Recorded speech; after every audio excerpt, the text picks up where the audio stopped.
3 Lives 3 Worlds, 10 Miles of Peach Blossoms. By Tangqi Gongzi. Translated by Hamster 428. Chapter 7. Third brother and his wife aren't home. There are only several young servants at the cave playing with crickets outside the gate. Their leader Yunzheng runs out happily and says, "Lady, you don't come by often yet you choose the wrong time to do it." Madam left home so the Lord also rode out on his white tiger to look for her. "If you like, I will play host to welcome you." The two of them are always running and chasing like that, treating it as an enjoyment of sorts. They haven't changed in all these years. I'm hungry at this time though, so I ask Yunzheng to prepare some food. After breakfast, I give him the 2 wine bottles and ride back to King Kaiyu on a cloud. Midway, I suddenly remember that Tianwu's grave is also this way, so I make a visit. Most of the ancient immortals are decidedly handsome. But instead of possessing good looks, Tianwu's looks was rather unique. He compensated quality with quantity. He had 8 heads. I befriended him when I was studying at Kunlun. After going through his trial, he was burned to death by the lightning bolts. When I ran from King Kaiyu to Xiaohu upon hearing the news, all that was left was a white skeleton. I stay in Xiaohu for half a day. When I arrived home, it is already noon. As my feet touch the ground, a green childlike figure comes crawling out from my parents' fox cave. Miko looks his part of a babysitter. "Your Highness, slow down, slow down." My eyes are starting to spin. The kid yelps in surprise and throws himself over to hug my leg. His pitiful eyes are now welling with tears. "Mom, you didn't keep your promise. You didn't come home with us to heaven." Miko glances over at me with suppressed curiosity. I glare at him and wave my hand as if I am seeing a guest out. He bows to me and says, "You left King Kaiyu under my care. I can turn away normal people, but this is the crown prince of heaven, so I couldn't stop him. He also brought along your son. As a favor to the little prince, I had to let the crown prince in as well. I acted without your permission. Please give me my punishment." I stand numbly. "Lord Yehua is also here? Did he especially come to punish me for sabotaging his meeting with the princess?" The little doe holds onto my hand and says, "Father says you won't come back with us because you don't like it in heaven. But that's all right, we'll just come and live with you then. Any place is fine as long as you're there."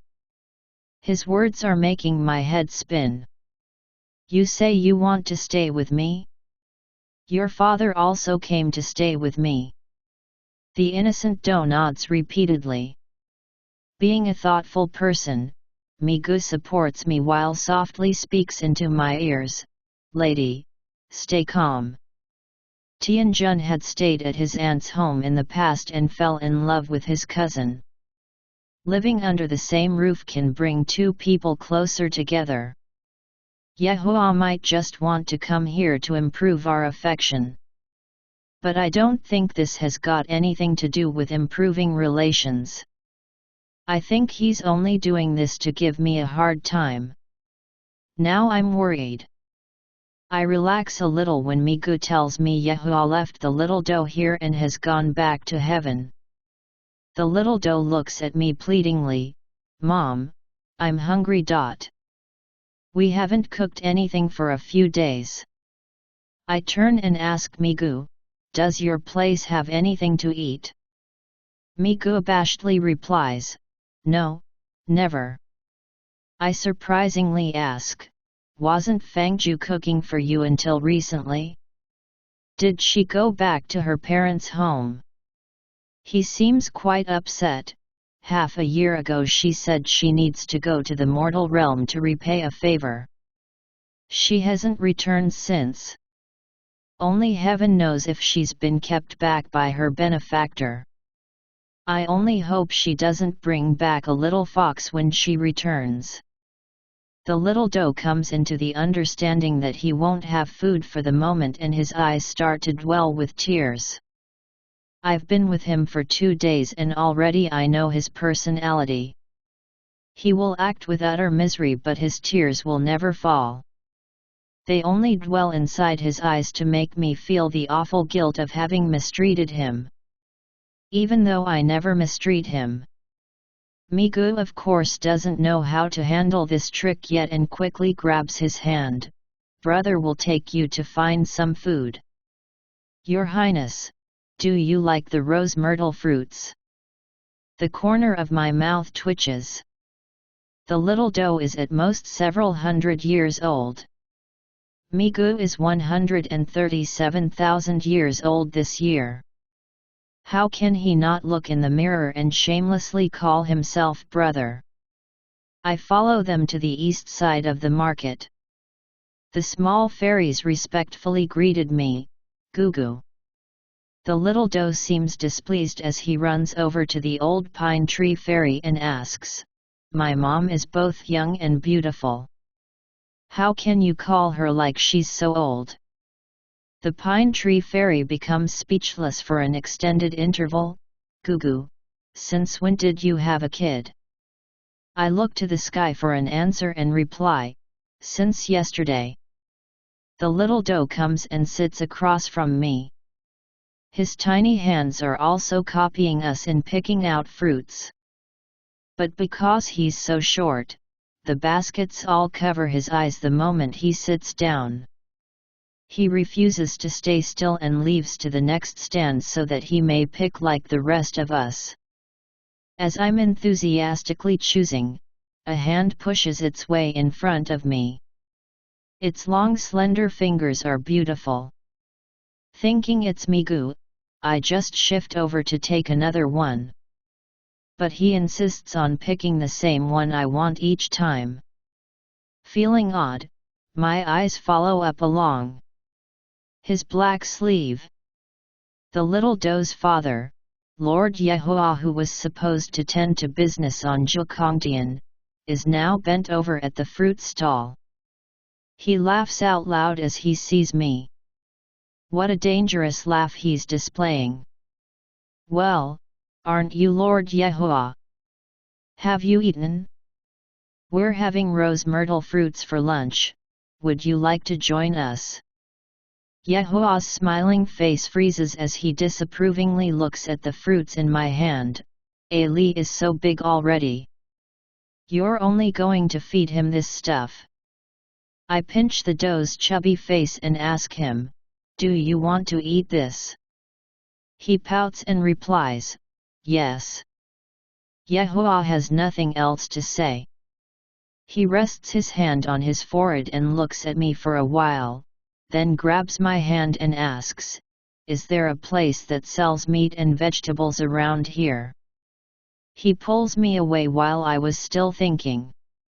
Miku carries the little doe and runs after us. "Lady, are we still buying these fruits?" Yehoah is walking a bit too fast. I try to keep up with him while telling Migu, "Of course. We spent half a day picking them. Did we pick them so someone else can buy them? There's been too much traveling today." Soon after, the entire town catches words that there's a not too shabby looking man who brought with him a little toddler to live in their lord's home. The chubby toddler calls their lady mother and that man father. King Kaiu's been peaceful for too long. Only the small problem of fourth brother's riding bird gone missing has wasted their saliva for 3 years of gossip. They're now delighted with this news of mine. A grey wolf from the north market came by with a basket of fish. They're only a few fish. You should steam them to recover your health. Yehua takes the basket and replies, "Having a child is indeed an arduous task. I do want to recuperate with her." The grey wolf strokes his beard and laughs obtusely. "I'm getting goosebumps all over. Recuperate over my dead body." The little doe has already eaten a handful of fruits by the time we get back to the fox cave. Miku kindly smiles and takes a broom to sweep away the fruit skin. Yehua lifts a teacup up as he tells me, "Aren't you going to make lunch?" I coolly give Miku a glance and also sit down to take a teacup in my hand. The little doe pats his stomach and tugs my hand. "Mom, I want lunch too." I push the teacup over to him. Miku frowns next to me. "Lady, you well know that." I casually reassure him, "There's a first time for everything. You've gone through lightning bolts before, why are you afraid of this? I'm confident in your ability." He walks into the kitchen so very unwillingly. There's suddenly a crashing sound coming from the kitchen. A disarranged Miku stands by the door with a ladle in his hand, looking at me with resentful eyes. I choke on my laugh and turn around to compromise with Yehua. The little doe seems like he's full. We're adults, so it doesn't matter much whether we eat or not. Let's just say our meal is taken care of for today, okay? Then I turn to Miku and seriously tell him, "Come down to the mortal world and bring back Fangju." Miku asks, "For what reason, ma'am?" I think and carefully say, "Tell her there's an emergency in King Kaiu." I still haven't finished when Yehua drags me toward the kitchen. "Can you add woods to the fire?" It's only been 2 days since I met him and now I get to see him cook in my kitchen. Every now and then he would tell me, "The fire's too strong, take some out," or, "The fire's too little, add some woods." I now remember that the little doe's mother was a mortal from Mount Junji. Ah, so Yehua's skills are probably taught by the ill-fated madam. He has a ladle in one hand and a spatula in another, displaying a range of unworldly skills. I'm so impressed that I can't suppress my genuine words. "Your old wife must be a good cook." He freezes for a moment. Now I remember his wife is long dead. By mentioning her I've reopened his old wounds. The fire cackles, its flames licking the bottom of the pan. I gulp and quietly add more woods to the stove. Yehua takes the dish and stands up. He looks at me strangely and coolly says, "Her skills are as ordinary as yours are." When I cooked, she also only stayed on the side to add more woods to the fire. I awkwardly run out of words. He turns and takes the vegetables away, softly adding, "How did you survive alone on Mount Junji before meeting me?" He was speaking to himself, but the words reached my ears all the same. Suddenly I feel sympathetic for this person. Yehua made 3 stir-frieds and 1 soup. I call Miku in to eat after he's washed himself. Yehua wakes the little doe up and forces him to eat. The doe cries as he chews, "If you still force me to eat, I'll become a round ball from all this food." Lord Yehua slowly lifts his teacup up and says, "Isn't it good to become a ball? Then I won't have to take you to heaven by cloud. I can just take a kick and you'll fly straight to your Jingguan palace." The little doe at once buries his face into me and pretends to cry, "Yaa father's amini." Yehua places his teacup down and ladles the soup into a bowl as he smiles to the doe, "Found a strong ally, haven't you?" Then he brings the soup to me and says, "Here Tian Tian, you should eat more." Miku almost chokes on his food, coughing non-stop. My cheeks flush as I lift the little doe's sleepy head up and coax him, "Good boy, drink this soup." Yehua's cooking isn't bad, even if I've never liked fish soup before. The other 3 dishes are very good too. I give Yehua third brother's room. At first I thought he came here to get even with me, but it's been half a month and he still hasn't mentioned a thing about the water palace. Every morning a minor fairy named Jiajin comes knocking at our door. He brings new reports and takes old ones away. Most of the time, Lord Yehua locks himself in the study to take care of his reports. In the morning he would drag me along for his daily walks. After dinner we would walk some more. In the evening he'd make me come to his study and play chess, or go with him. He bothers me for many days straight. There are times when I would fall asleep in the middle of a game with my face laid on his desk. He doesn't wake me up and instead places his head down and sleeps on the same desk with me. To think that Jiajin has seen this intimate scene, rumors will definitely fly. Just because he does his job doesn't mean he doesn't gossip. As predicted, Lady Sujin all the way from heaven has sent down her maid several times to see Yehua. My estimation is right in the bullseye. But thanks to Migu, I've never had the honor to meet her. I only hear from the gossip mongers that the beautiful yet ill-mannered maid arrogantly said to Migu, "Our lady isn't so petty that she doesn't accept other people, especially the future queen. She is only thinking for the best." Lady Bai Qian has yet to enter nuptials with His Highness the Crown Prince. It's not proper to stay together all day long, having an indecent relationship like this. Even the present Tianjun did not do so in his days. I carefully mull over her words for a long time. Except for the staying together all day long and having an indecent relationship being false, everything else did make sense. I also want to know why Lord Yehua wants to stay at my place for so long. Thus I use this incident as a reason to ask him.